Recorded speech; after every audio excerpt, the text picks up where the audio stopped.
Hi, and welcome to NewsReal with Joe and Neil. I'm Joe. And I'm Neil, and this week we're going to be looking back at the week that was, trying to keep it real in a world of fake news is really, really challenging these days because it's so much of it. The sheer volume of it is, and the repeated lies, I suppose, that's what really gets people down, but it's meant to wear you down. So that's why we're here. That's why we try to keep it real, to get back on the focus of what's really going on with these crazy events. Of course, the two, I suppose, two interrelated, but two main topics we want to start off with this week. The sequence of events, really, that took place in Syria early last week, Monday, Tuesday, the shooting down of the Russian reconnaissance plane, the IL-20. That was last Tuesday. We might also get into some of the goings-on, mostly sayings, but also a serious terror incident in Iran that took place just yesterday, Saturday. But we're going to lead today with the sequence of events in Syria last week. So if you remember, we had, building up to this, there were weeks of anticipation that Russia, in combination with the Syrian forces, would clean up the Idlib province, where at this point an unknown really number, but tens of thousands of jihadists / rebels, in quotes, moderates of various stripes have basically been pooled. They've been sent there as the Syrians and the Russians clear out other parts of the country. So they're all there in Idlib. It's basically a similar situation to what we saw in eastern Ukraine before that stopped in 2014, 2015, the kind of cauldron. And the question of what to do about them. Anyway, the Syrians were all poised, at least.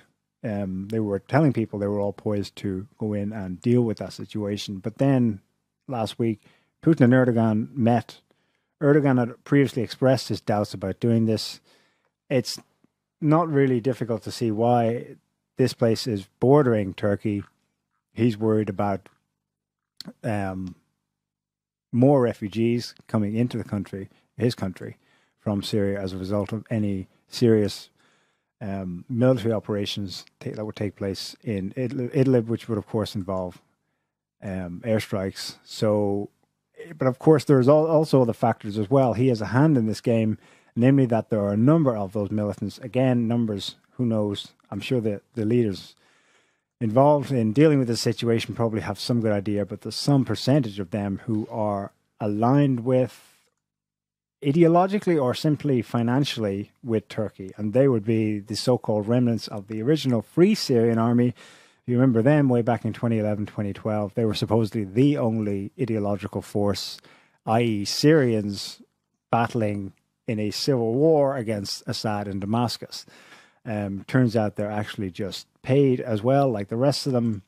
But in this case, they're aligned with Turkey. Anyway, so Erdogan managed to get what he wanted out of both Russia and Iran, really, after he went to Sochi last weekend, and they hammered out this tentative agreement, but it's also specific as well, where Putin and Erdogan said they're going to carve out a 15-20 kilometer wide demilitarized zone. And the two key points to take from this are probably that it's interesting that they can just announce that they can do this. It might take time to do it.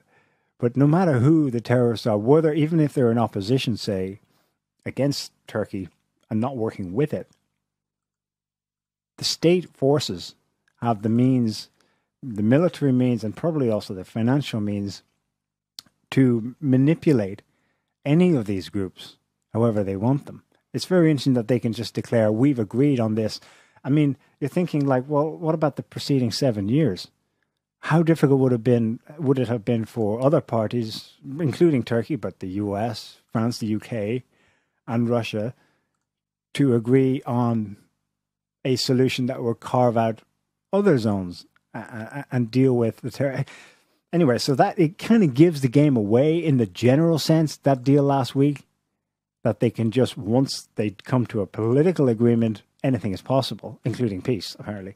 However, the flip side to that is it's probably going to nevertheless be difficult for them to accomplish on the ground, because it would involve the cooperation of at least some, if not most, of those militants.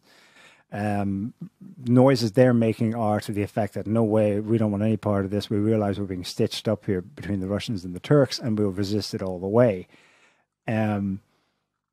So it may not work. But the other take-home thing from this is the very fact of a political agreement in order to facilitate a military one between Turkey and Russia.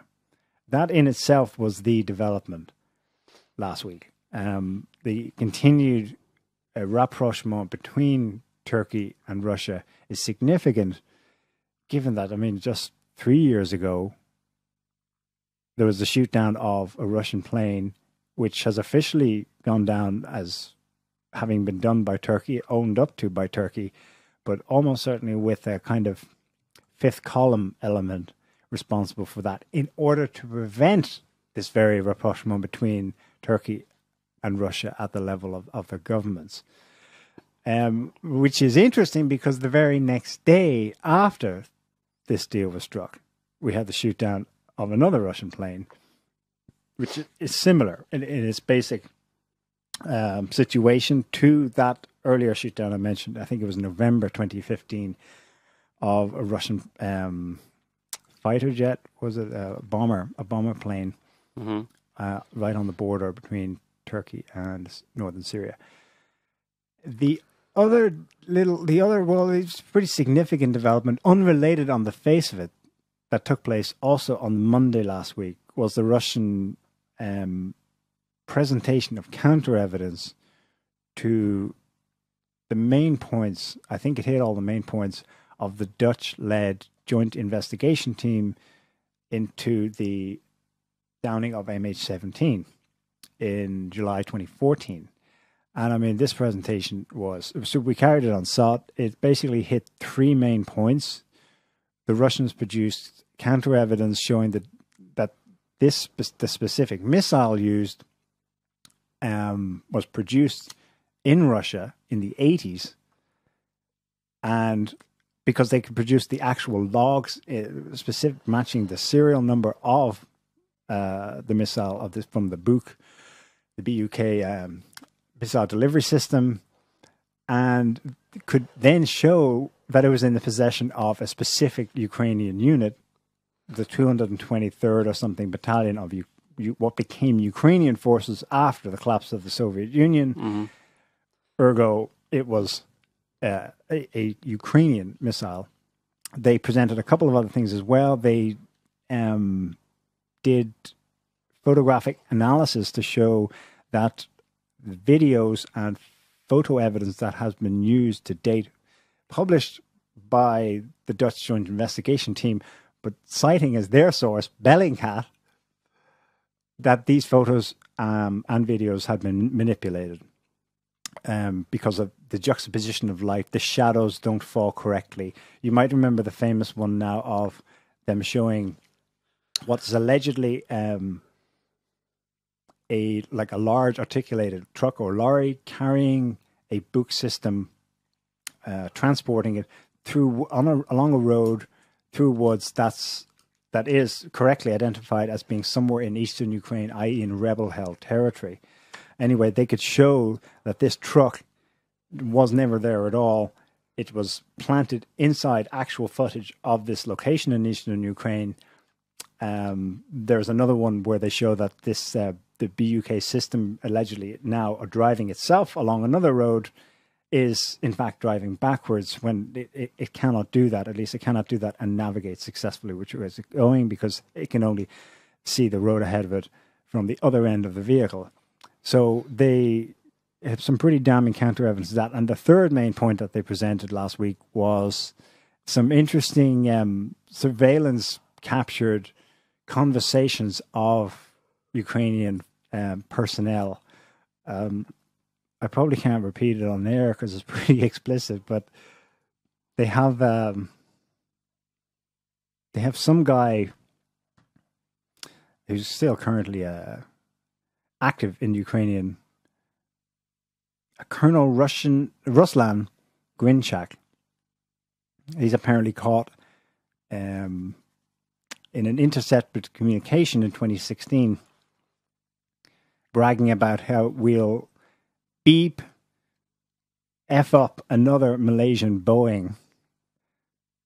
And this guy is interesting, this Ruslan Grinchak, because it was his specific unit that was supposedly tracking MH17 in flight on that day in 2014. So anyway, it's a pretty damning collection of counter evidence from the Russians that was last Monday. And it was met with pretty much silence from the Western press, you know. What else could there be? They have to wait for Bellingcat to produce his counter evidence. Yeah. Yeah. It's pretty depressing. Pretty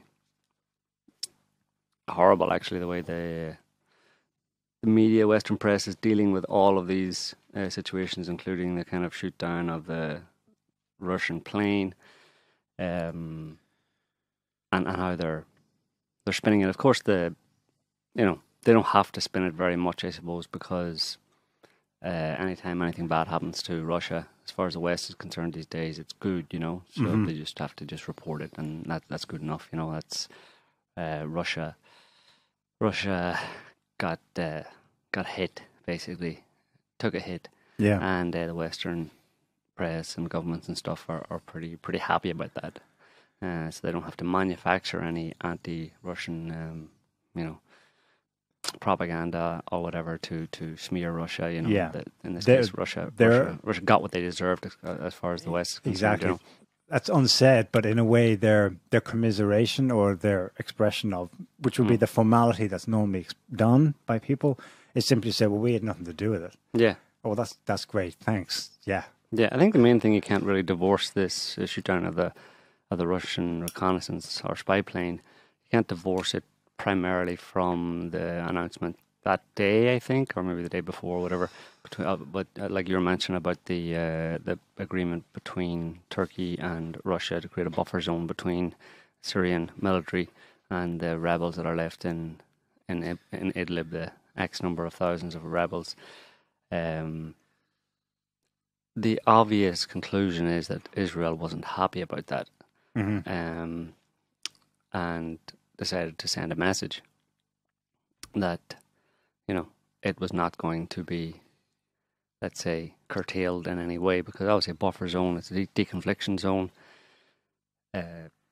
governed or controlled by Russia jointly with Russia and Turkey, and the Israelis were basically, you know, sending a message, a pretty clear message to the Israelis or to the Russians, and, you know, by implication to the Turks as well, that, you know, they're not going to be stopped from bombing or attacking wherever they want in Syria. Let me challenge on that, because to date, Israelis' statements, the raison d'etre for their now admitted 200-some airstrikes against Syrian targets, in quotes, because their motive, they say, for doing so is to keep back Hezbollah and Iranian forces in Syria. That was their red line, supposedly. Plausible narrative, like.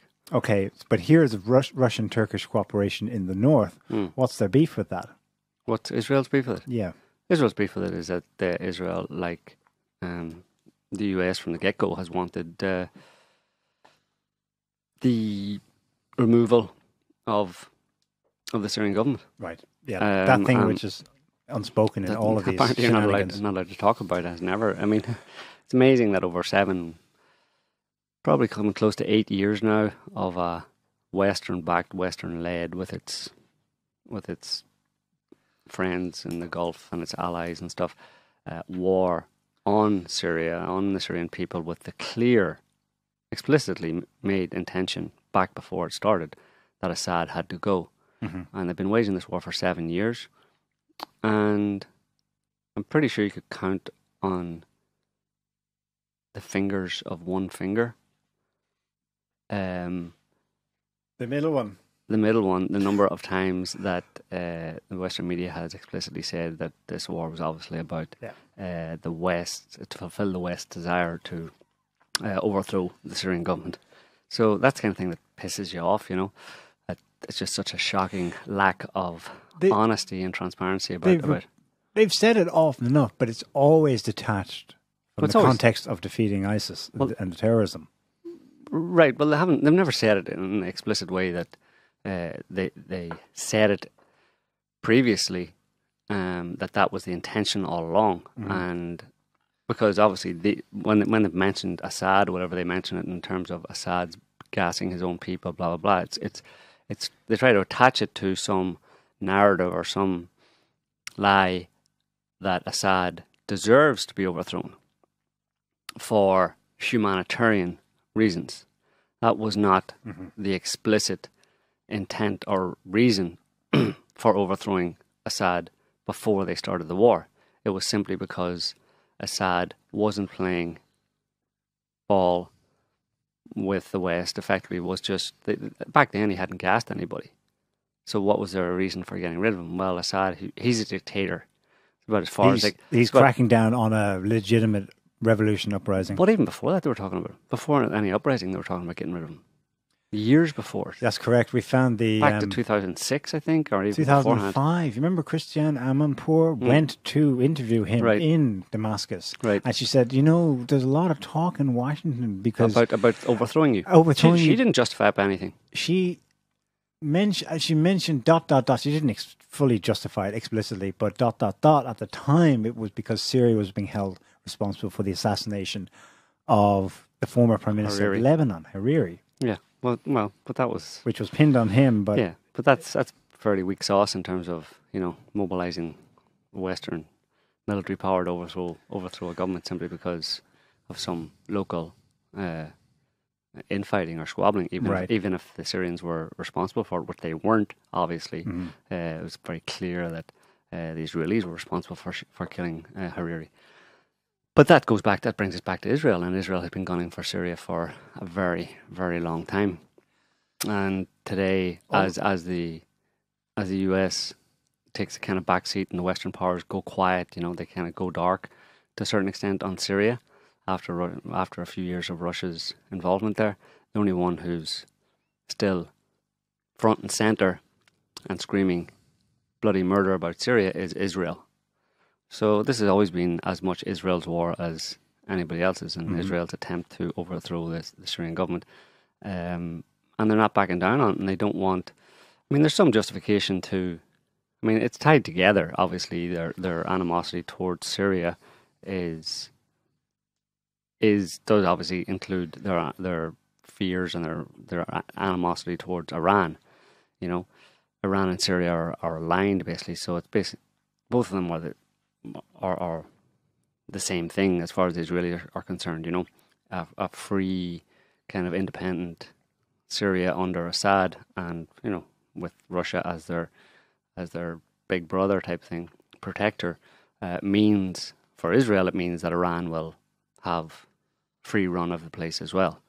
That's not necessarily true, but then the Israelis are known for their paranoia and their general nut jobbery. So their concern about Syria is that Iran would, you know, be able to, like they say, you know, threaten Israel in some way or other, which is, you know, it's not that paranoid a belief, but it's only paranoid. It is paranoid in the sense that the way Israel presents it, which is Iran is trying to wipe Israel from the pages of history, that it wants to have a Holocaust Part 2 and wipe out all the Jews, run them into the sea and that kind of thing.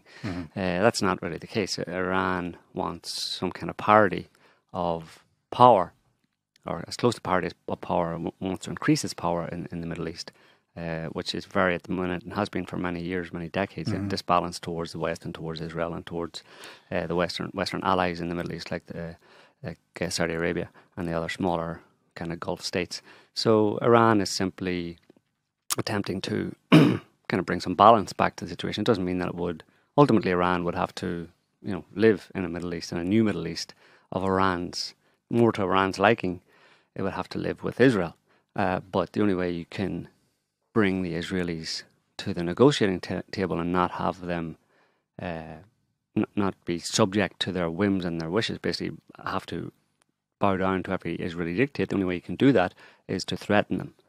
Because obviously Israel is threatening everybody else in the Middle East with its possession of nukes.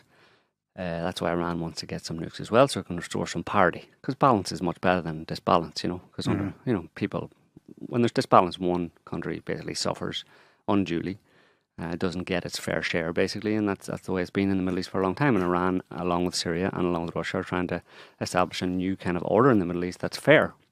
The Israelis aren't interested in fairness because they've been sitting at the top of the top table in the Middle East for a very long time, and they're not inclined to take any kind of a back seat, or not even a back seat, but just an equal seat with everybody else, So that's part of the reason they don't like. That's part of the reason they don't like this idea of the buffer zone, because the buffer zone, that was an agreement that was established between Russia and Turkey just before the plane was shot down, effectively was leading up to a removal of those jihadis by peaceful means instead of bombing them and killing them in Idlib, or in the Idlib area. It was going to get rid of them on the famous buses where they could go down to, they could go and hang out in the US military base in the south, like where the rest of them were, or over Deir ez-Zor with the Frenchies.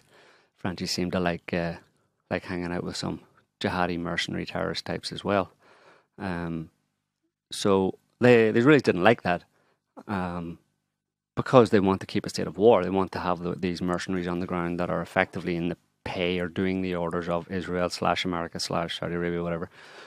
And they don't want them to go away. They don't want them to be neutralized in any way.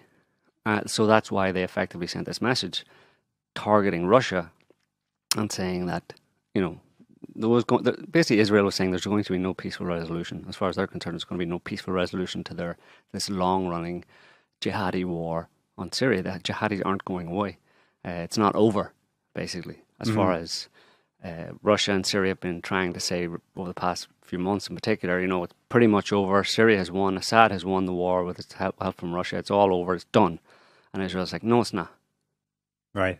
And if we're going to shoot down a Russian plane to make that point clear, to underline that point. There's also, that area obviously of Idlib, it's in the north of Syria, but it's close to, not far from Aleppo, and close to a proposed kind of Iranian route over to the sea. Mm-hmm. Like a gas terminal project. Well, many different projects, but just basically a military base for Iran, a land route over to the Mediterranean. Mm-hmm. Yeah, a naval base, whatever. Not far from the Russian one. They're in Tartus, or further north, let's say. Yeah, and Israel doesn't want that. And I would also say that Iran or Turkey doesn't want that. Mm-hmm. Turkey has its own fears about Iranian kind of resurgence, or in the Middle East, and what it would stand to, how it would stand to lose in a broader, longer term game and stuff. So that's why it only agrees to peace in Idlib, or any kind of development in a positive, general, peaceful direction that clears the problem up, if it has a direct hand in how that unfolds, which is what Putin compromised with last week. Mm-hmm. He's like, well, no Americans can be here as part of this. Okay, you, Turkey, we'll let you in on this. And the Turks, I don't think the Turks are so much concerned. That's a bit of a ruse. They're not really concerned about, humanitarian crisis, or it's not a serious concern for them, I don't think, about... They've already taken in millions. Exactly. Anybody coming across the border, or jihadis or whatever, they're more concerned about... They're also concerned about Iranian access to, that's kind of area. That would be just below Turkey, because Turkey comes down there right below, Turkey's, the border of Turkey comes down kind of into Syria, if you know what I mean, along the coast. There's a little nub that comes down, and they're concerned about that general area. And there you get into kind of broader geopolitical, gas, oil, pipelines, all that kind of stuff, the broad geopolitical balance of power as it relates to energy resources. That's part of Turkey's concern as well. So it's obviously a part of everybody's concern, but it's that's in the broader picture. The nitty gritty is it's about maintaining control over specific areas and blocking one country and making sure that you control a certain part of your neighbour's country and all that kind of stuff. It's kind of complicated and pretty stupid as well. But for me, there's no doubt. I mean, I know people that Putin said the shoot down was a tragic accident. It's not. It's obviously not. A tragic accidental chain of events. Yeah. Well, but obviously the Russian Defense Ministry aren't agreeing with that, and pretty much today they released a video, a breakdown of what actually happened there, and they reiterated that this was either due to Israeli recklessness or basically idiocy amongst the Air Force. You know. Yeah. You can play a little bit of that. Yeah. There's the Russians made a quick graphic video presentation. Here it is. It's just a minute long. It's not really any new development from what the basic report they gave last week, within hours of the event taking place. But yeah, they just confirmed we did an initial investigation. All of our radar data show exactly these movements of, there's the Israeli jets. That in the sea is the French frigate. And the red is the Russian plane. Mm-hmm. There you see the Israelis bombing Latakia around Haimanim Air Base, just to the north of it, which set the plane off to try and get away from that, and then circle to land at Haimanim. And at this point, we don't have an English translation of what their talk through this video says, but I think they're saying that one of the jets then did this maneuver where it pulled up right beside it. And a Syrian jet mistook either the cluster or one Israeli jet for. Yeah, well, it seems to have been. If you look at the actual details of it, it's a pretty clear setup. I even think that the Russian Ministry of Defense aren't going far enough by saying that it was recklessness or stupidity, basically, or unprofessionalism. It was actually deliberately planned this way by the Israelis, who, you know, have a history or reputation for operating by deceptive means, you know, doing something and then saying, well, I didn't know, it wasn't my fault, I don't know anything about that, when they obviously did plan it. I mean, so the thing is, the Russian spy plane had taken off and was heading up to the north of Syria, northwest of Syria, for a reconnaissance mission. Idlib, presumably. That's northwest of Latakia. Further north, basically, from Latakia, from where it took off in the more northern area. And the Israelis called the Russians and told them that we're going to be bombing that northwestern area of Syria, where your plane is heading. So the Russians came back down south towards the Haimanim Air Base, and just after they told them, the Israelis told them this, then the 4 F-16s dropped 4 precision-guided bombs on an area, on what they claimed was weapons storage close to Latakia. They did this, you know, as the plane was as the Russian plane was coming back to that area. So they basically lied to them about where the bombing was going to happen. Right. If the Russian plane had continued on its original trajectory, it would have been well out of the area, well out of the way of any bombing or missile shooting. But the Israelis actually by giving the Russians the wrong information, actually caused the plane to come back into the area, the kind of hot zone where missiles were going to be fired or bombs were going to be dropped. So they told them this, the plane starts to come back down towards them. They immediately dropped 4 bombs, it was only a minute later, dropped 4 bombs on a weapons depot, supposedly. And then the 4 F-16s fly back out to sea. As the Russian plane then is coming back in and has decided to go and land at the Russian airbase, one of the Israeli jets, 4 of which that are out at sea, one of them then comes back in, turns on its radar jamming systems, which signals that it is planning to carry out another attack to the ground-based radar, Syrian ground-based radar, alerting them then there that to the idea that they need to respond to this. Yeah. And And it did that right in the vicinity. So it flew back in from the sea. One of them flew back into the sea, signaled that it was going to launch an attack to the Syrian anti-aircraft systems, and flew close to the Russian plane. Right. And then the obvious thing happened, which is that the Syrians take the appropriate response, fire a missile. The Israelis know that by flying their plane close to the Russian plane is highly likely to be targeted rather than the Israeli jet. Because remember that, first of all, the first attack, where they dropped the 4 bombs, there were 4 Israeli jets. Mm-hmm. And then only 1 comes back in, but the Russian plane would have a kind of radar signature that made it look like, the Russians even said this, made it look like 4 jets again. Yeah.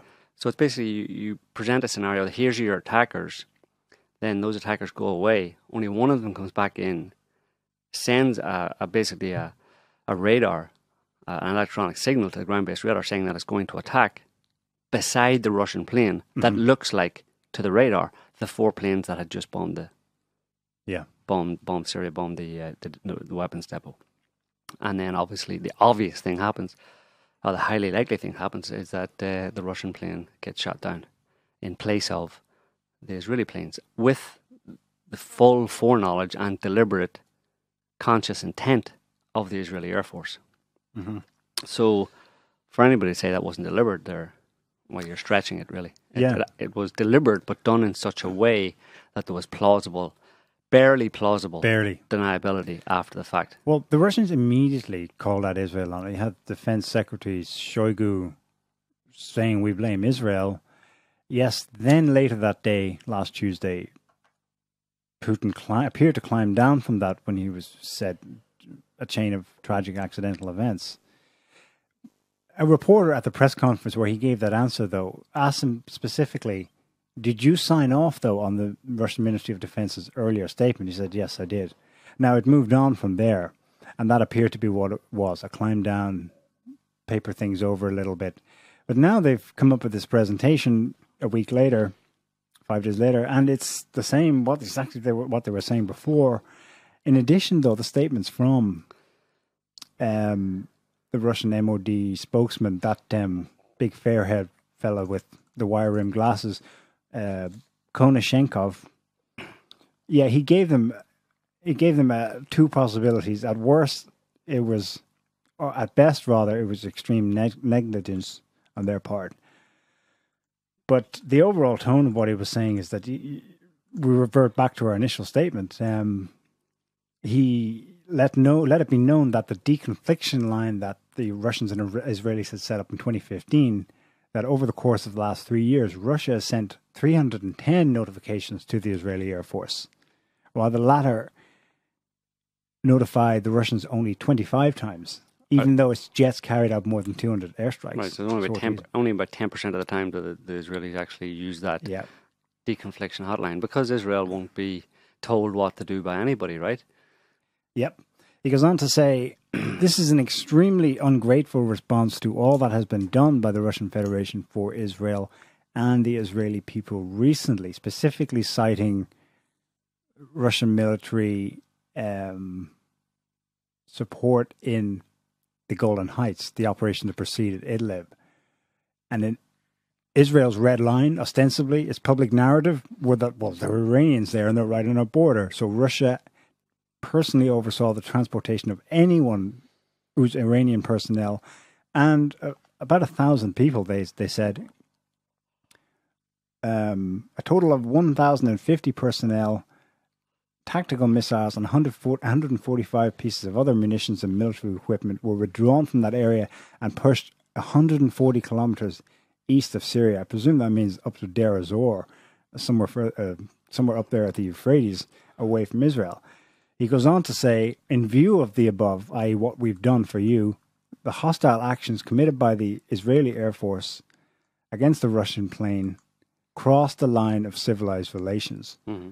So, I mean, that's pretty unequivocal and unusual in that it's calling Israel out on the carpet, when does that ever happen? I thought last week that when Putin did that sort of climb down, that they had decided it was, in their better interest not to do that, because nobody does that to Israel. I mean, the whole world sees this fundamentally uncivilized behavior of that regime on everything from Gaza incursions to sniping kids to everything. And here in a war theater, they're saying that one thing that shall not be said. This regime is fundamentally uncivilized. It's not playing by the rules. It's a wild card, Well, after they shot down their plane and killed 15 of their military personnel, do you think they're justified? No, absolutely. They're allowed to say something, right? Absolutely. I mean, or do you have to just, do you have to let Israel kill you? And I mean, are you expected to let Israel kill your family members and then not say anything about it? Well, Israel killed some 50 or 60 American seamen in 1968, and that was completely hushed up. Yeah. Never mind reported, and never mind Israel being called out on the carpet. Israel's super special. Super special. And that's why I did think that was fairly unique. Now, the criticism is just, and I agree. I mean, well, maybe we should ask that question. Why hasn't Russia... Russia is hardly just learning this about Israel, right? No. Why do they not physically stop the Israelis before now? And given that now they have crossed the line of civilized nations and actually shot down 14, 15 Russian airmen in a barely disguised direct attack, Israel on Russia, what's Russia going to do about it? Well, first start, they're not going to trust Israel again. Israel has shot itself in the foot, but the Israelis are arrogant and think they can get away with anything because they've been so used to it. They're like a super spoiled child who has been brought up to think that it can get away with absolutely everything, and then obviously they're going to take that as a given and do whatever the hell they want and expect that no one will say a word to them. But they don't realize, I mean, that's just pure stupidity and arrogance. Arrogance-fueled stupidity, I suppose. Where they won't know, or they don't know that there are lines that should not be crossed. That shouldn't be crossed, and that there are boundaries do exist, type thing, and that you turn people against you, and they'll plot your downfall. If you insult and abuse other people to such an extent that ultimately they will start to plot your downfall. But and of course, make real your existential paranoia that they're all out to get you. What's called a self-fulfilling prophecy, right? Yeah. And Israel is the self-fulfilling example of self-fulfilling prophecy par excellence, I suppose, on the world stage. It's a lesson for everybody. If you ever want to know what that psychological term meant as it plays out amongst ordinary people, just look at what Israel is doing, and you'll understand it. So, but obviously, Israel's not going to stop doing what it's doing. But after this, of course, the Russians won't be trusting the Israelis at all anymore, or they'll be making sure that they double check absolutely everything that the Israelis do. I mean, of course, the Israelis are hoping that this will basically keep the Russians away from, spying on or trying to control anything the Israelis do. The Israelis hope that this will give them free rein to bomb wherever they want. That they've effectively intimidated Russia. They've scared Russia and say, listen, Russia, you probably should keep your damn spy planes and all that kind of stuff out of the way of us in case they get shot down again. Right. Will Russia take that? Probably not, because Israeli plans for Syria and the Middle East don't coincide with Russians, the plans that Russia has for the Middle East and the plans that they have been implementing in the Middle East for the past 3 years. And they've, spent a lot of time and effort and lost quite a number of military lives trying to achieve this goal, which is effectively to create peace in the Middle East, a kind of peace and a cohabitation amongst all the major players in the Middle East, because that benefits Russia. It doesn't benefit Israel.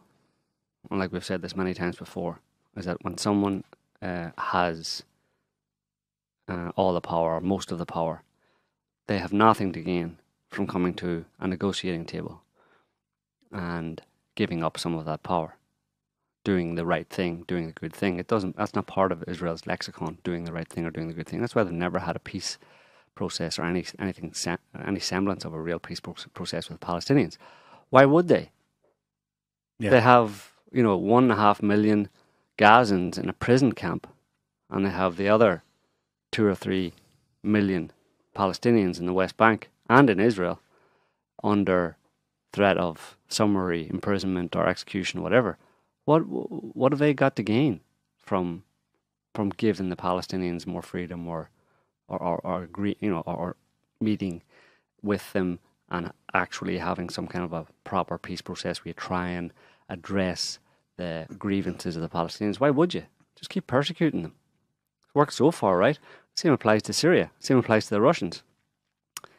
The Israelis don't want the Russians in the Golan Heights brokering peace. Mm-hmm. They don't necessarily want or they don't respect that as much as they may have paid lip service to that.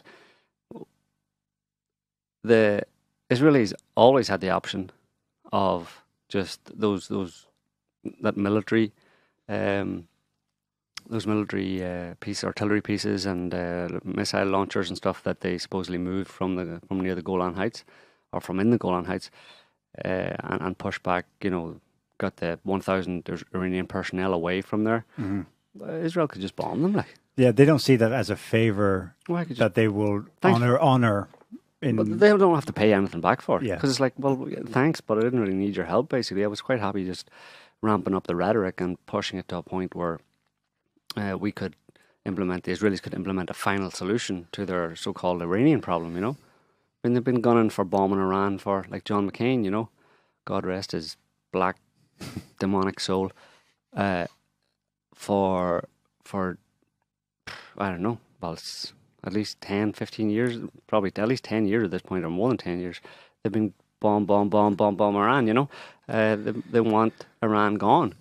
Israel primarily wants it gone, and America, because Israeli and American interests are inseparable, effectively, in the Middle East. The only way I can see... It's spoiling the party, basically. It's spoiling the war party, that Israel likes to have the ongoing, perpetually kind of ticking over state of war. Israel, it doesn't feel secure with peace, is the problem. Israel does not feel secure with peace, is the problem.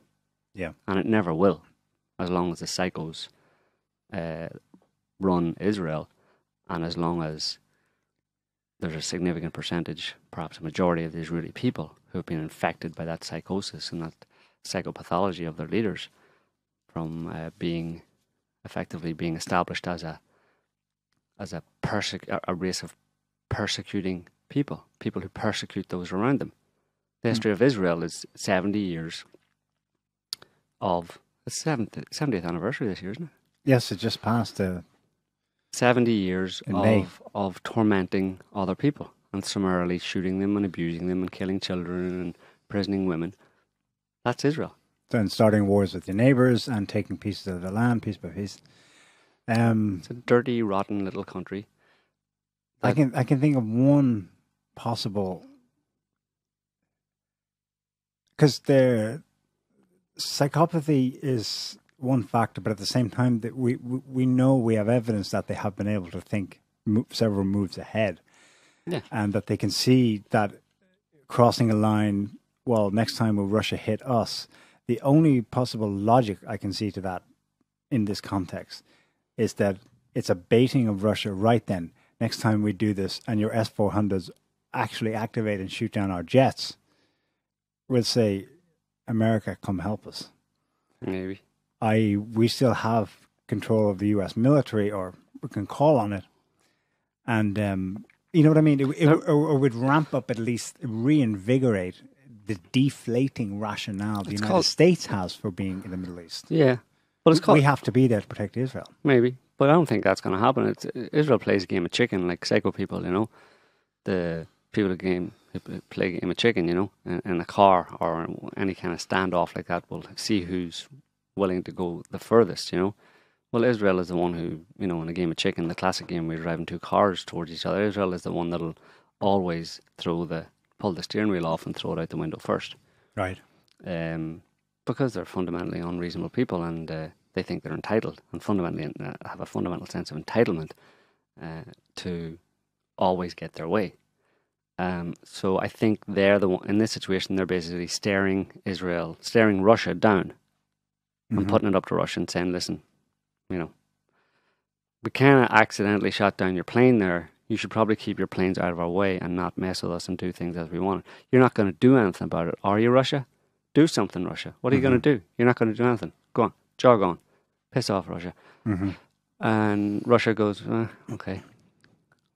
What's Russia going to do? We're going to bomb Israel? It's not going to shoot down any Israeli jets. Why not? Huh? Why not? Because that's a state of war. So what? It's such a tiny country. Huh? It's such a tiny country. Well, but Israel has nukes. Right. But only in Israel. Well, they can reach places. They can destroy the Middle East. Yeah. I mean, when you have that stick holding it over someone's head, I mean, and if you're psycho enough, which Israel is, you're going to use that. You're going to remind people the so-called Samson that I'm freaking crazy, and I will go there. You're such a nice country, Russia. Your government is so nice, and you're all about the peace and stuff. And Putin is such a peacemaker, and he's trying to make peace in the Middle East. Well, you know what? I'll make a big freaking glass parking lot out of the place, and if I go down with it, then fair enough. What do you say to that, Russia? How does that figure into your peace plans? Well, okay, shut the hell up about peace. It's not about peace. Israel is under perpetual existential threat in the Middle East. So it has every right to dictate terms to everybody else. If it doesn't get its way, I'm going to blow it all up. How do you deal with someone like that? I have no idea. It's a pretty impossible situation. No. Yeah.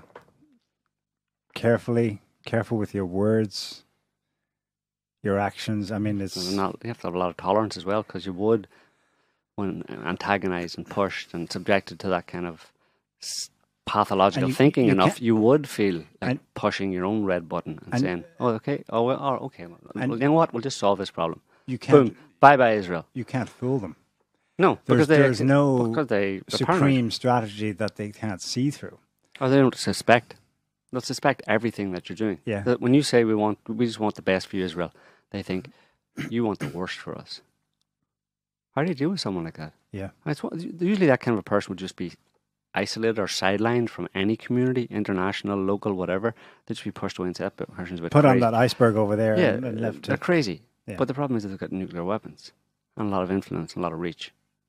So the whole world is being effectively held to ransom by nutty Israel. Yeah.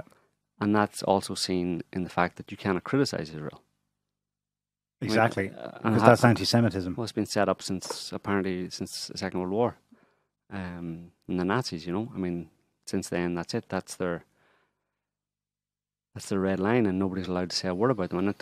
And basically, I have to be allowed to do whatever the hell I want, or you're a disgusting, reprehensible human being, and no one will talk to you, and you'll be fired from your job, or you'll be. And the rest of the world apparently goes along with it. AIDS and abets that kind of extremely bad behaviour, extremely pathological behaviour, which is bizarre. I don't get it. I mean, nutties and the control they have in countries, I mean, they obviously have a lot of control, or that control has spread. Whether or not they have to exert direct control, or whether the meme of anti-Semitism has spread and has embedded itself so deeply in the consciousness of so many people around the world that people now themselves are the ones who are supporting Israel with their, I'm not an anti-Semite. I love Israel. I would never say a bad thing about Israel because I'm not anti-Semitic. I would never want to be called anti-Semitic because I love Israel. Yeah. And when Israel kills children, well, that's unfortunate, but I'm not anti-Semitic. So I'm not saying anything about that. Yeah. I have no comment to make on that. I mean, people who will, censor themselves and censor their own conscience because of a meme of anti-Semitism, it's absolutely bizarre, The whole thing is just crazy, and how it actually got to this point is it's complete madness. Like it's a sickness that has taken hold of people, and I'm not sure if there is any way out of it. Also, last Monday, which you noticed in Israeli press reports on the Tuesday, which made sense in hindsight, the Israelis marked the 30th anniversary of the launching of their own military satellites, Oftel or something. They have a whole bunch of them up there, by publishing photos from one of these satellites showing close-up shots of the president's palace in Damascus International Airport, and one other site. I'm not sure what it was. Yeah. Which even the press reports publishing these photos said, it looks like this is a direct threat from our government. And your comment was the gloves are off. This is Israel's way of being explicit and saying 'twas always about, and still is very much about, decapitating that regime in Syria. If you want to know the way Israel works, I mean, it's not the only country that works that way, but it's quite explicit about the way it works that way. It's the classic situation where some mafia boss doesn't like what you're doing, or if you refuse what the mafia boss wants, they just send you a letter with your family tree on it. Yeah. And that's it. They don't say anything. They just send you a copy of your family tree. Yeah. And they sign it, and you know who it's from. You want this line to continue? Well, that's what Israel is doing. That's what that's the equivalent. What they did with the satellite photos of the president's palace, or Assad's residence, effectively, is exactly that. And it's in movies and stuff, as this is what the bad guy always does, right? It's the baddies that always do that kind of thing. Send you a copy of your family tree. That's the criminal mind thinks this up. Right, exactly, and it's in popular culture. Those are bad people, fundamentally bad people, quintessentially, archetypally bad people, and that's what Israel did the other day. So, what's your conclusion? Pick a side, Goodies or baddies? Who do you support? So, I know that might be oversimplified, but obviously it was a clear threat to, and it was a message to Russia basically. And the bottom line is that Israel has its trump card. No pun intended, that it will, at any point, it can choose to decapitate the Syrian regime itself. Yeah. And it has the capabilities to do that. And it is only pandering to Russia's wishes out of consideration for Russia's interests in the region. But that only goes so far. We consider your interests, but you have to consider ours first and foremost. So the Israelis think that they have the Russians over a barrel in that respect. Where the Israelis are saying, listen, Russia, I know you've done a lot of work in the Middle East, and you've changed a lot of things over the past few years, but we can just turn it all to shit in one night. So keep that in mind. But it has to be on our terms. Everything that happens has to be on our terms. And if we don't like anything that's happening, we reserve the right to intervene, and there's nothing you or anybody else can do to stop us. One other detail from that tragic chain of events. What about the initial Russian report of detecting missiles launched from the French frigate, the Auvergne, during all of that? The scurrilous, godless, faggy French. Do we have the censors beep? Or yeah, go on. And that's referring to at least that's referring to the French government, or the powers that prevailed within the French government, at least the past 10 years or so, and no better exemplified by Macron. They're in Syria. They're kind of hand in hand with the Americans, hanging out in Deir ez-Zor and down, and there's evidence of this actually down in Al-Tanf in this base below, but also in the Deir ez-Zor area where the Americans have a base. And Deir ez-Zor is actually one of the very few places left where ISIS still have a presence, right beside the Americans and the French. And there was a story there, guy on Twitter actually, France 24 journalist actually, drew attention to a picture that was released by the US Special Ops joint task force in Iraq and Syria last Wednesday, I think, and they immediately removed it from their. I think they had it. I don't know. I think it was on their website. This guy grabbed it basically because it showed American soldiers, supposedly supporting, anti-ISIS fighters, whatever as they called it, in Syria, in the Deir ez-Zor region, and in the background, the SDF. Yeah, right. And in the background, there's a picture of a French. Right, I saw that.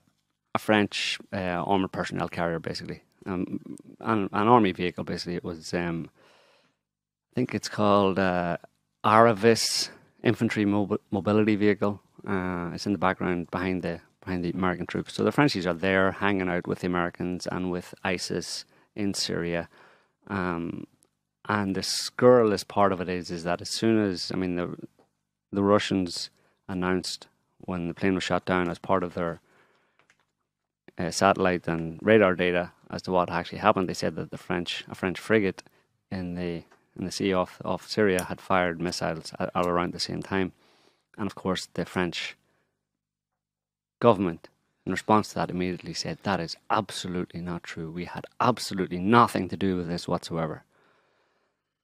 Didn't they additionally offer their help with retrieving wreckage? Yeah, I think apparently the Russians said, yeah, no thanks. Just the fact that they immediately and categorically dismissed it, and the Russians are like, well, what, you want to see the radar data that you fired some missiles? Why are you saying you didn't fire any? What's wrong with you chicken? So it's like the image of the French there is like, standing behind their Israeli friend, Mm-hmm. There's really bully, standing looking over his shoulder saying, yeah, take that Russia, take that Syria, yeah. And then whenever Russia glares at France, it's like they fucking shit their pants, Yeah. A big load of pee runs down their leg and they run away. That's the image of France today, as represented by the French government, and especially Macron. So it's not very honourable. I'm not sure. I would question how any French person today could have any sense of pride in their country as it's represented by the Macron government and the cabal of psychos who have been, have pushed it in a particular direction. Mm-hmm. Since 9/11. Since 9/11 and since joining NATO. Since Chirac basically left, joining NATO and all that kind of stuff. It's pathetic, It's funny how, when you join a big team and you think you join the winning team, it brings out the worst in you. It brings out the most pusillanimous aspects of your character. That should be a sign that you're maybe made that you haven't really joined the strongest team. You've joined the worst team. And they joined that team really in a longer time scale, right at its death. Right. And possibly the death of all things. We'll see how badly it goes. But you know what I mean? It's NATO's waning time. Yeah.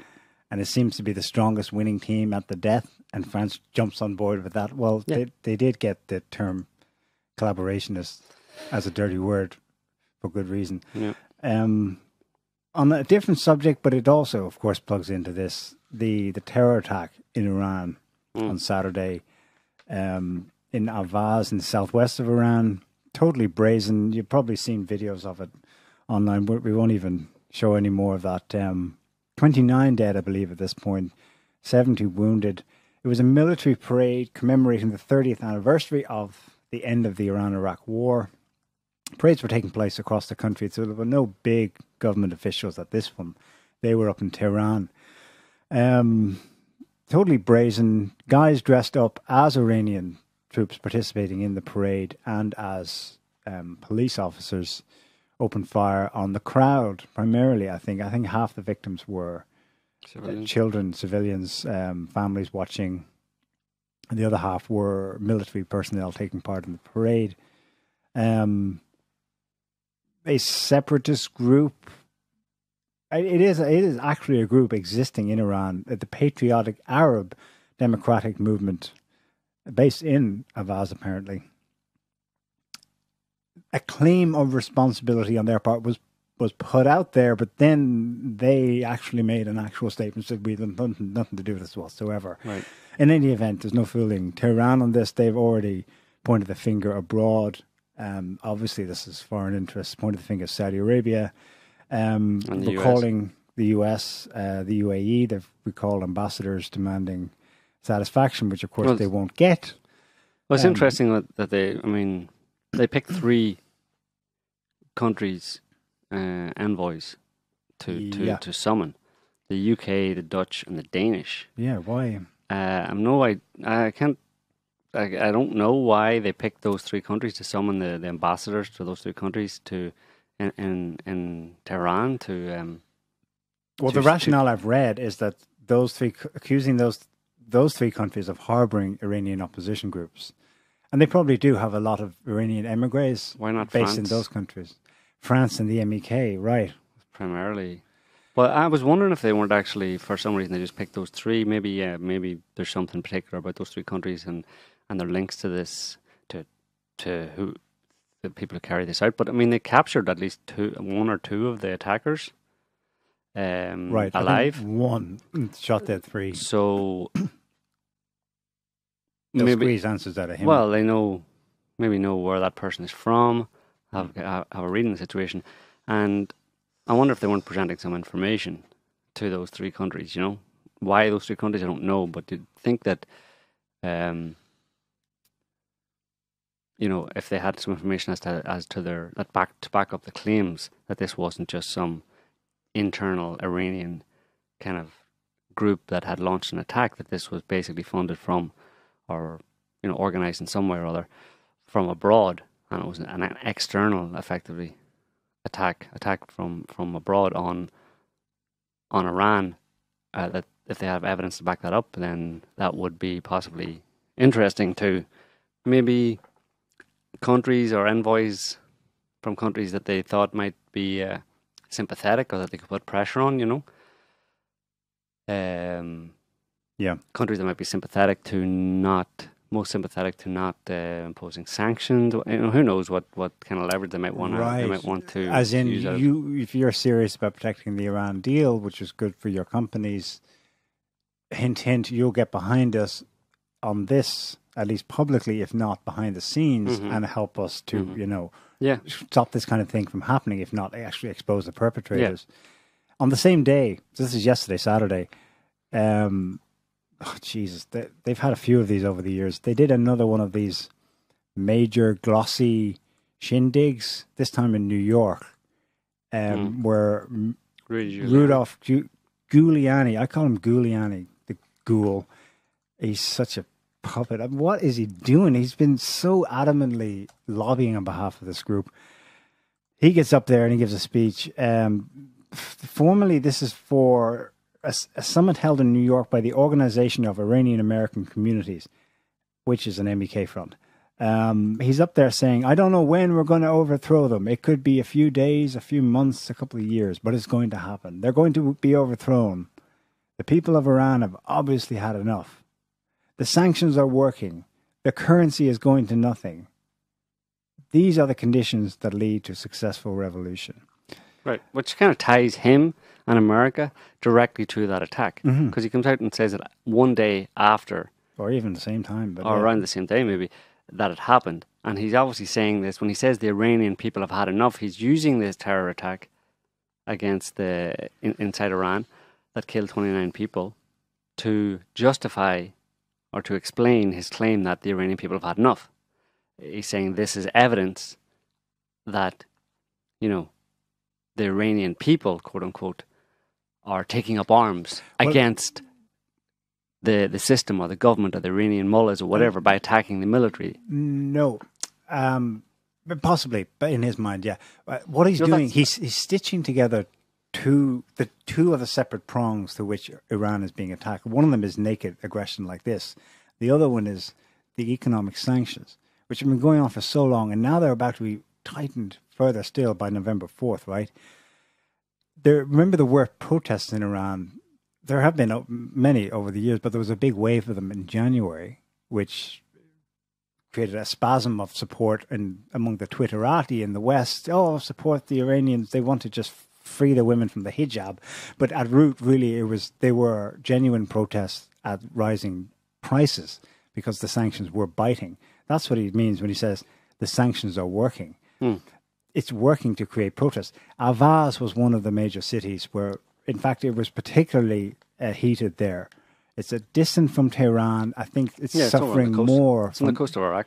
Right, it's suffering more from the sanctions. And Ahvaz was a hotbed of anti-government protests back in January. Right, so he's using this attack supposedly by an Ahvaz group that attacked the military to justify, to say, you see,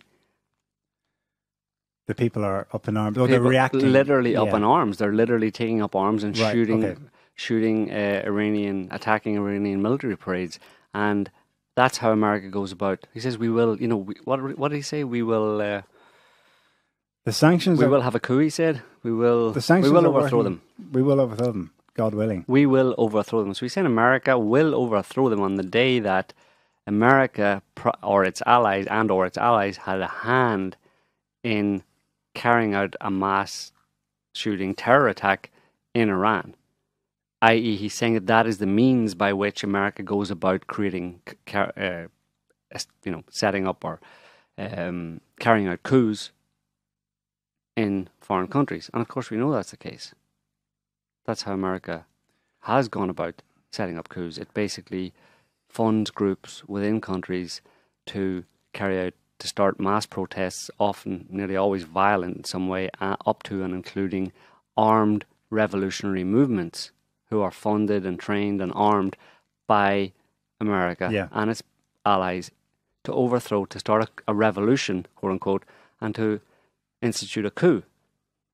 So that's why I'm a bit worried about this. I know it's been going off and on for 10 years where Iran's on the precipice, since the so-called Green Revolution during elections in 2009. But yeah, I'm worried because it reminds me of how Libya and Syria both started. There were mass shootings directed against police and soldiers and then spun as an uprising in the West, and it just all went to hell. But it took sustained effort from that moment. You can't just have a one-off. Right. So we have to see how this one's going to play out. If there's going to be a succession of them here. I'm worried as well because his allusion to the sanctions working. They do bite.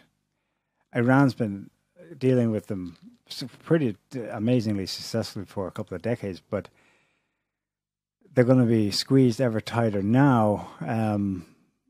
They do eat away at a country's resolve and a people's resolve. Well, they can combine the two, The sanctions have been imposed in August this year, and then another round in November, and the US State Department and the US government is working hard to kind of get everybody on board. Japan, I think, just announced that it was stopping purchasing oil from Iran. So if they can get to this point where they can squeeze a country through sanctions economically, and then at the same time, that's the gunpowder effectively, and then at the same time they foment groups within the country, or train, arm, fund, or facilitate groups in the country to start a kind of a shooting war, to start shooting police and start a revolution on the back at the right time, at a point where people in Iran are suffering because of external sanctions. So first of all, you squeeze them economically, and then you start shooting them. Yeah. Now, I was asked about this earlier this week, and on Sputnik, where I said, all things being equal, long term, it's still good for Iran. They just need to keep doing what they're doing, and kind of like Russia, just absorb the insults or deflect them away as best they can, and not react rashly. Keep building trade ties where they fall with maybe European conglomerates to build infrastructure projects. China can step in, or Russia. It's probably only a second best, because they would ideally like to benefit from the protection that long-term Western contracts would afford a country that is in dire need of building up to maximum capacity, to give people the jobs they need, and to prevent, mass uprising from the point of view of people being hungry. And you talk about Russia or China stepping in to kind of help, as one example of someone who can help Iran under US sanctions. Well, Iran this week, of course, or not Iran, China this week was hit with the US imposed sanctions on China this week because because it was buying Russian weapons.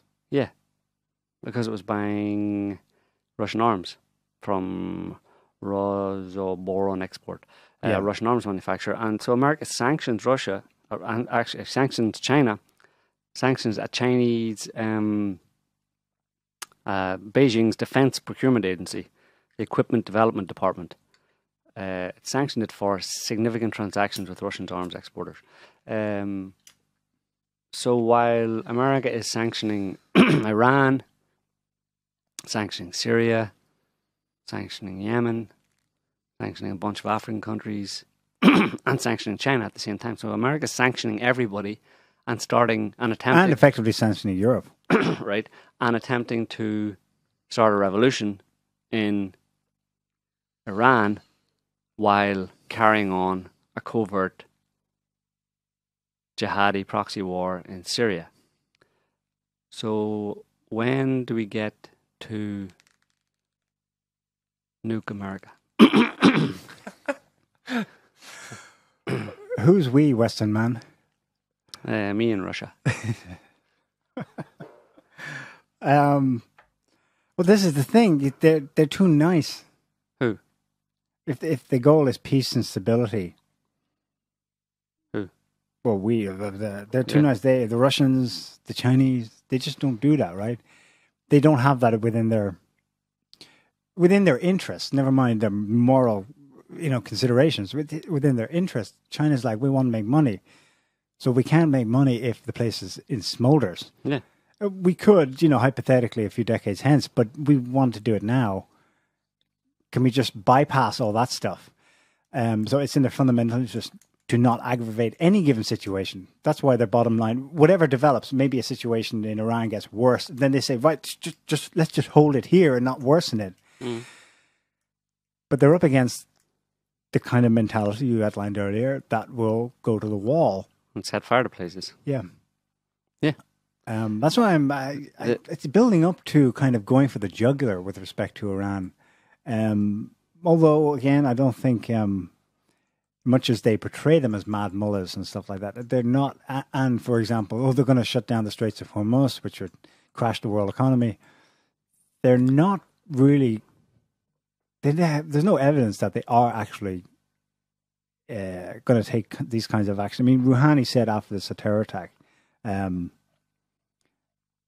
pretty much what I would expect him to say, that Iran is, look, we're not going to abandon. Oh, he described all of this going on between the sanctions and the actual terror attack. It's an economic and psychological war against Iran. Mm. We're not going to abandon our defensive weapons, nor will we reduce our defense capabilities. Iran continues to increase its power day by day. The fact that they, the West, Israel, are very angry at our missiles shows that these are the most influential weapons Iran has. That's what I was going to say. Was I see this is kind of also a game of chicken. Mm-hmm. And the game of chicken is that Trump's bet is that he can force Iran to stand down before it requires some kind of threshold level of strategic deterrence, such that it would be in a position like the way Russia did at a bigger scale when it announced these new weapons on March 1st. Mm-hmm. It had reset after 3 decades an fundamental imbalance where the US probably would have done better in a first strike nuclear war. Russia might have been able to respond a bit, but the US would have come out of it the better off, I suppose. But in this case, I think Iran is quite close to, and maybe no one knows quite where that line is or what exactly defines it, but close to achieving a situation where it's too late beyond that to really go for the jugular and decapitate the Iranian regime, because it would sink X numbers of US ships. It could hit Israel badly or wipe it off the map. Mm-hmm. Again, Israel's own doing, not their intention. That's why they need a covert war. So there's a kind of an exponential increase in the efforts to do something about Iran in the rhetoric. Not directly.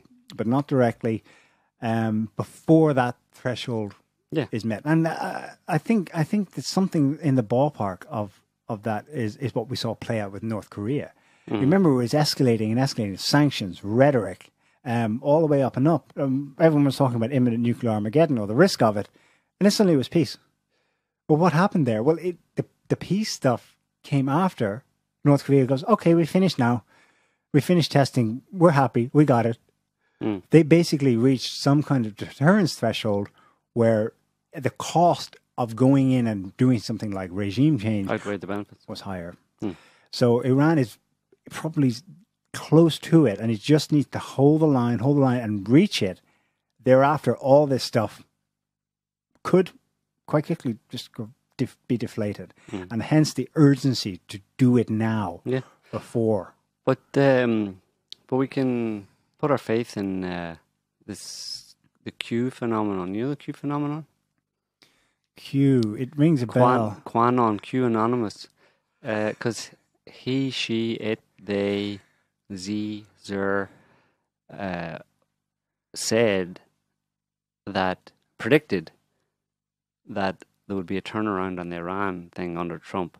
That part of Trump's process of saving everybody's arse from the swamp was that he was going to have a reset basically on Iran, and that it would be all peace and love towards Iran. Just like, and what is this guy, some kind of prophet? I think he's Jesus. A cyber Jesus. Cyber Jesus. But it doesn't strike me. I mean, the reason for giving credence to this thing is because supposedly it also predicted a kind of reset, or a change in tune towards North Korea, which happened with Trump. Or happened in spite of Trump.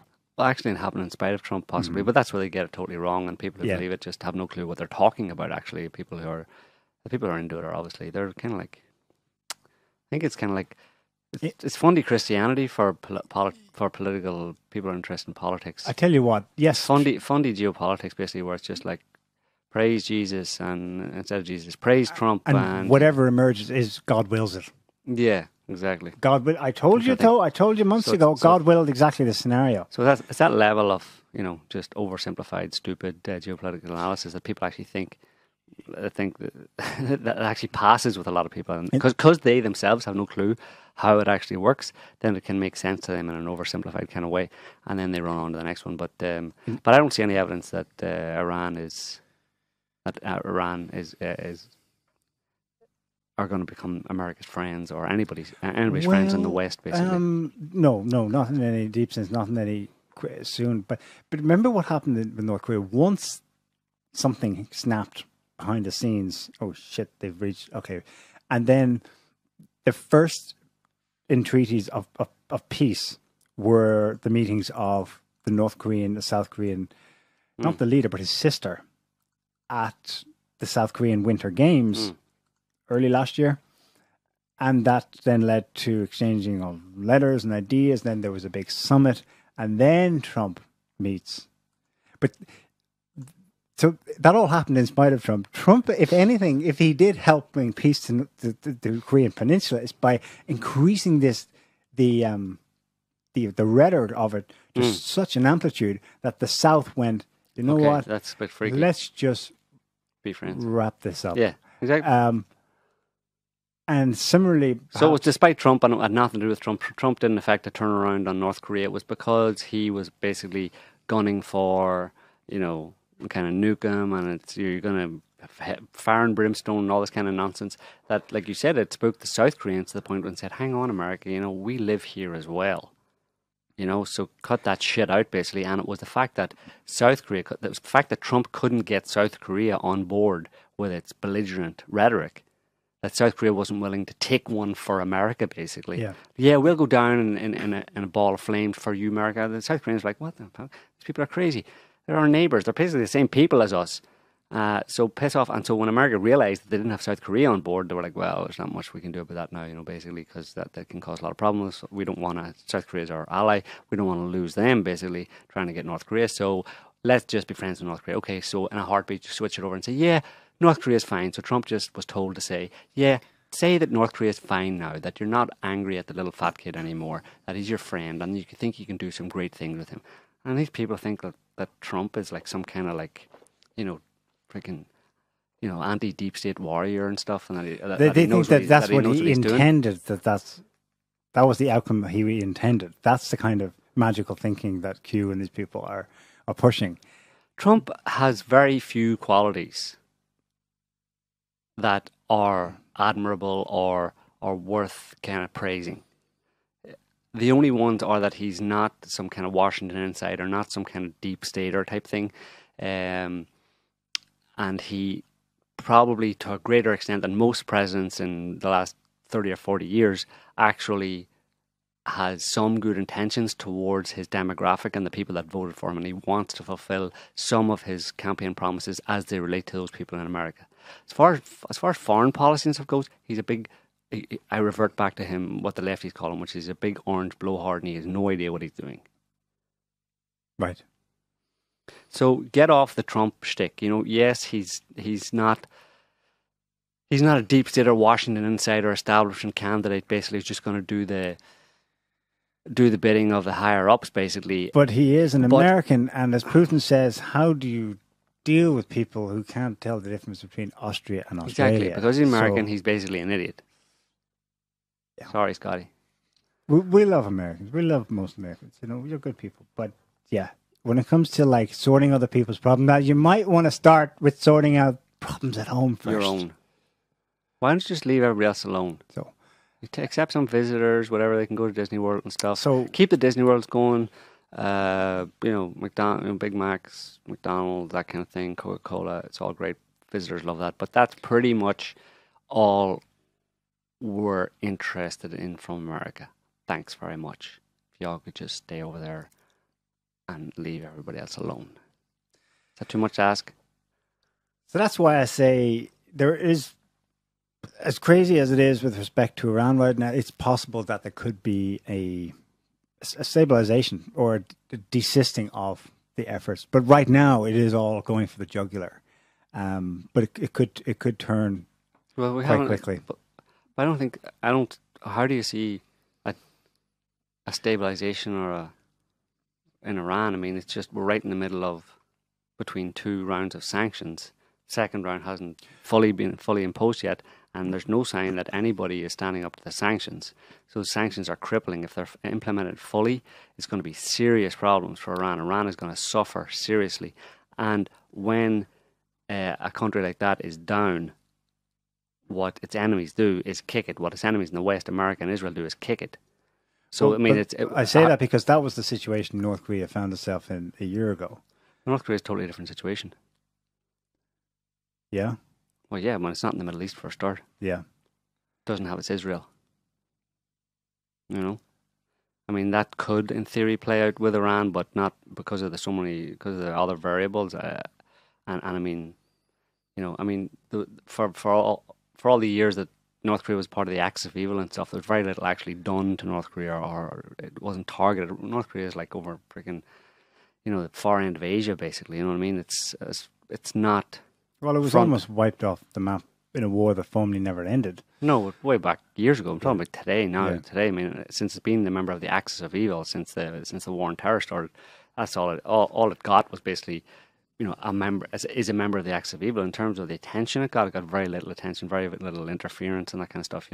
Obviously there were sanctions imposed on it, but it didn't really seem to have much effect. And it's right on the border with China, all that kind of stuff. It's a totally different situation from Iran in the Middle East, and the attention it gets from Israel, and the potential that Iran has, along with making other partnerships in the Middle East with Russia and Syria and Iraq, whatever, has the potential to basically undo or to deal a serious blow to American power and influence in the world. Mm-hmm. I mean, North Korea never had that potential, Yeah. Therefore, it's not in the same category at all, Okay.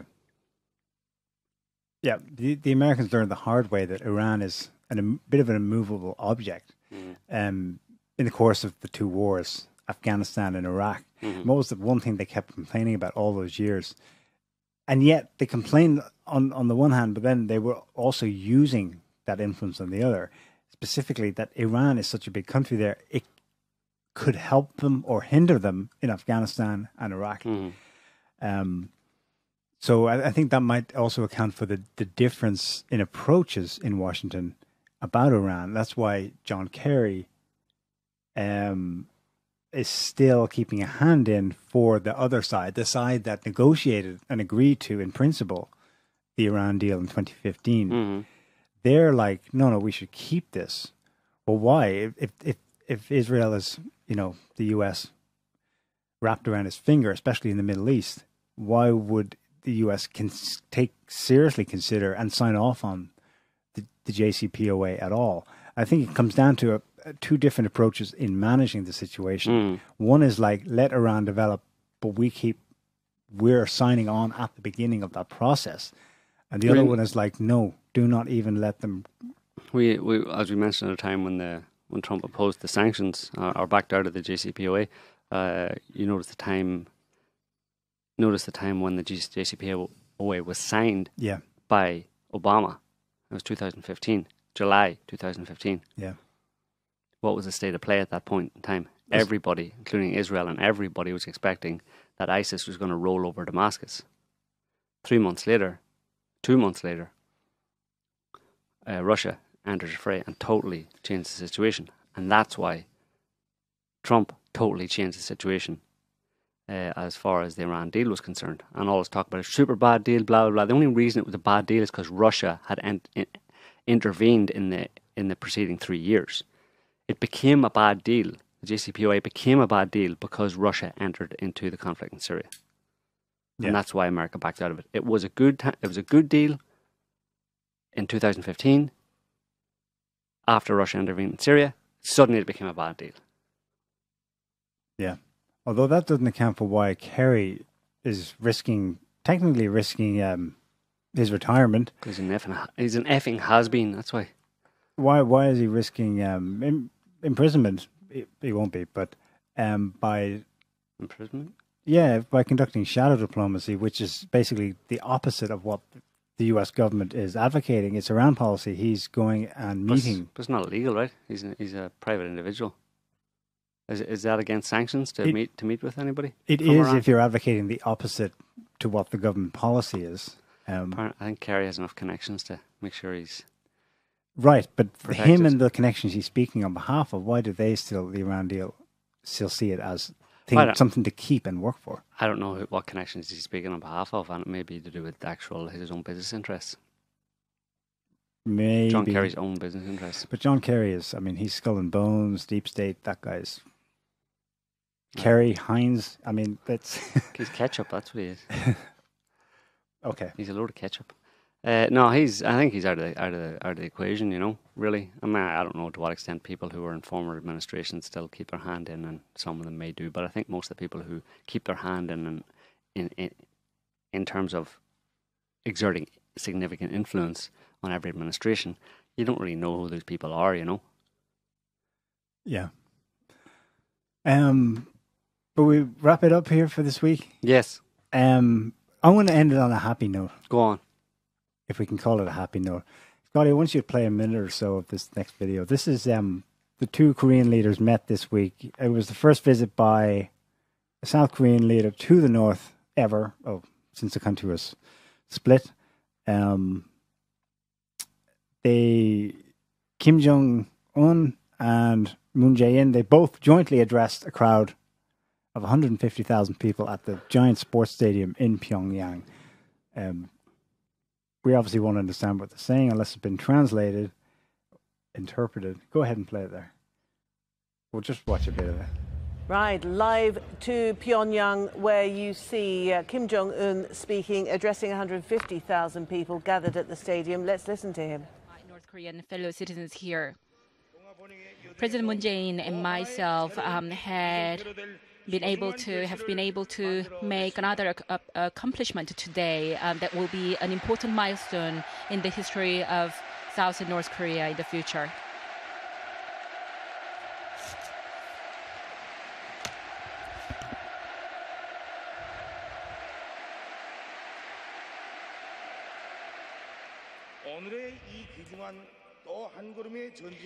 This is a precious another step that we have taken. The passion and enthusiasm of South Korean President Moon Jae-in deserves a deep respect from myself and North Koreans.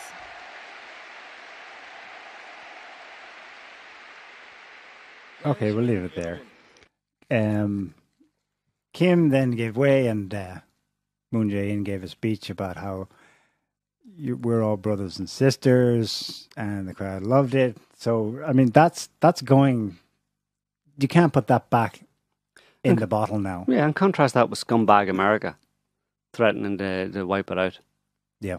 These are ordinary people who've been artificially divided for like 50 years or more than 50 years. Anyway, by Western kind of global interests relating to hegemony and controlling most of the world as possible.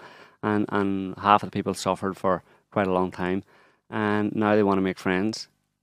And because in the process of them attempting to reconcile and make friends, America stepped in for a while there and threatened to wipe out hundreds of thousands of them. What do you say about America in that equation? Yeah. I know I did.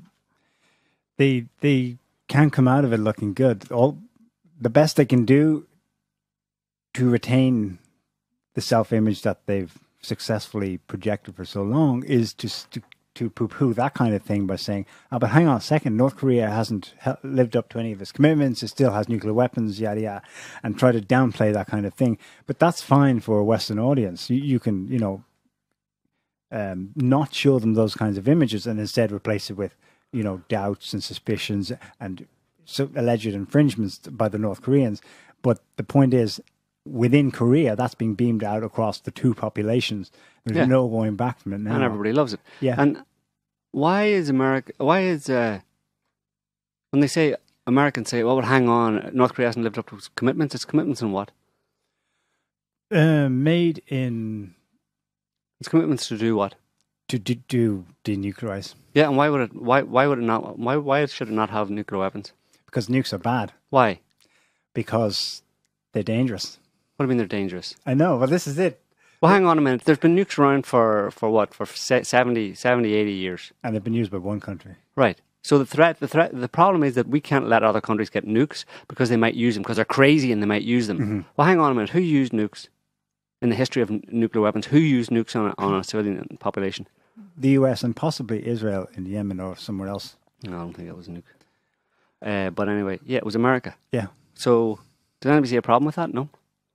And does anybody then see that, well, it's unreasonable to just state outright that all these countries, specify countries and say that they can't have nukes, and them attempting to get nukes is a potential cause of conflict that we might have to intervene and bomb the crap out of them because they're trying to get nukes. Mm-hmm. Because if they get nukes, they'll use them. Well, how do you know they're going to use them? Why would you think they would use them? I mean, this argument has been made, obviously, multiple times by many people. But it doesn't make any sense to say that a country who wants to get nukes would automatically use them. A country who's coming late in the game. Russia has 7,000, America has 5,000, Israel has at least 400. The UK has dozens or 100 and something. India, Pakistan,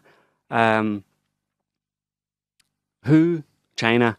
So if North Korea gets nukes, who are they going to use them against? No one. But that isn't the point, though. What is the point? Know that. But that's their point. Yeah. But it's a bullshit point, obviously. No. Yes. And the same with Iran, obviously, because who's Iran going to use nukes against? Unless it's got a death wish, obviously, because you come late in the game, and all these countries have decades of possession of nukes, testing of nukes, development of nuclear capabilities, and the delivery systems, and you're just coming late in the game to get your one or two nukes, and you think you're going to use them to blow up the world, to kill all your enemies. So, it's. That's the rationale. That's what they're going to do. They're going to use these nukes to kill all their enemies with Yeah.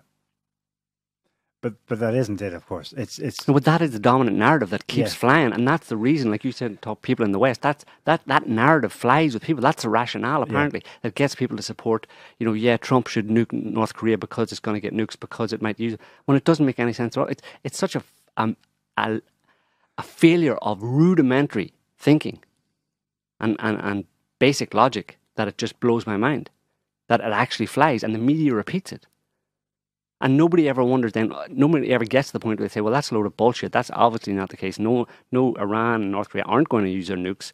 So why would they not want, what other reason do they have then for not wanting those countries to have nukes? And then that opens the door to a reality for you. Yeah. But no one wants to go there. It's the equivalent of 2 + 2 = 4. And most human beings aren't even at that level.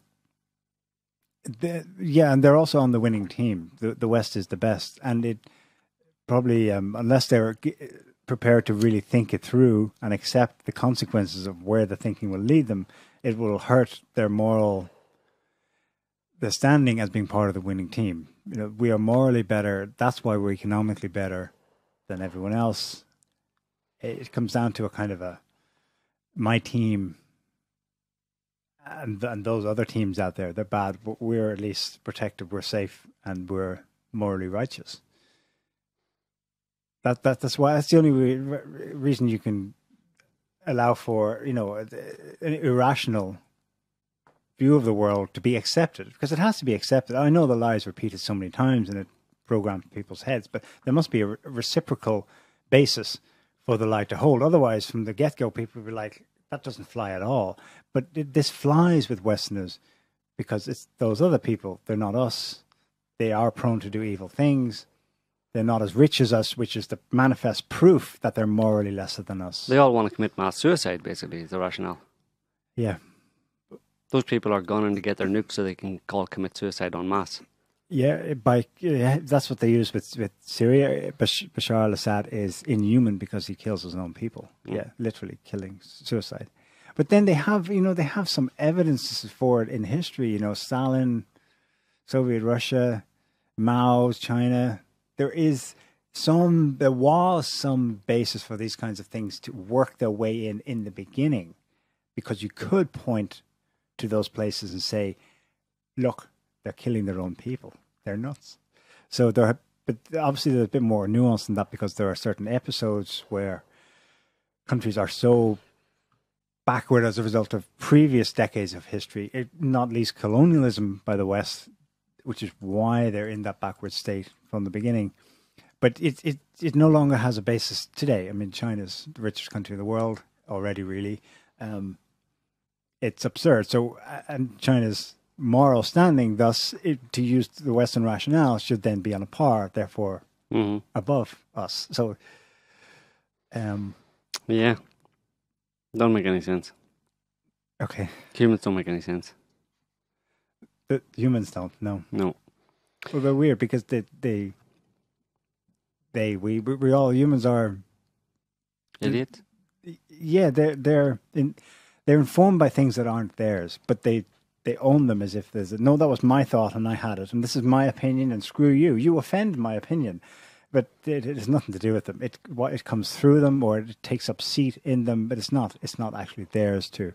So something else is having this information battle through them, but they take ownership of it and then vociferously defend it, sometimes rationally, but quite easily it's provoked and shown to be completely insane. That's the state of how it is for all of us, State of the nation, state of the globe. State of the human nation. Wonderful. Lots to be hopeful for. Anyway. We better get out of here. Yes. We'll leave it there for this week, folks. Thanks for listening. If you like the video, click the like button, subscribe button, and the belly icon-y thing. We'll be back next week with another show. So thanks for listening. See ya. See you next week. Bye.